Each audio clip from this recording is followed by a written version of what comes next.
La compagnie publique algérienne ENTMV, Algérie Ferry, effectuera une nouvelle traversée Alger-Marseille, selon les annonces du député Samir Chabna sur sa page officielle ce mardi 3 novembre.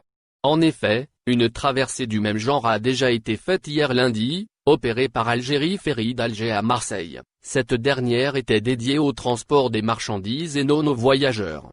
La prochaine traversée quant à elle aura lieu le 12 novembre prochain, toujours d'après le député de l'immigration Samir Chabna, reportant notre source le site Voyager 12, notant que ce type de traversée est uniquement consacré au transport des marchandises, notamment des produits destinés à l'exportation ainsi que les véhicules de personnes algériennes résidant en France et dans d'autres pays européens et qui sont bloqués en Algérie depuis la fermeture des frontières en mars dernier, toujours d'après notre source.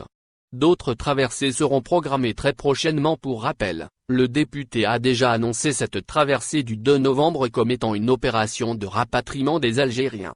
Une annonce qui a suscité plusieurs réactions et a donné une lueur d'espoir à beaucoup de gens, et que par la suite le NTMV a vite corrigé en expliquant qu'il s'agissait uniquement de transport de véhicules, de camions, de remorques mais pas de passagers.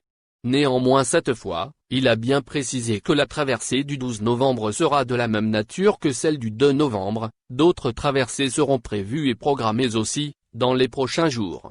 Mais cela ne concerne pas pour le moment le transport de voyageurs, mais uniquement des marchandises. Et vu l'ampleur que prend le coronavirus, et l'évolution de la situation en Algérie et dans d'autres pays, notamment ceux avec qui l'Algérie a le plus de relations, il se trouve que la décision d'ouverture des frontières ou les opérations de rapatriement des Algériens restent à ce jour très sensibles, et pas encore claires dans les circonstances que le monde traverse actuellement. Au final, n'oubliez pas de vous abonner à la chaîne et appuyer sur la cloche pour recevoir toutes les nouvelles.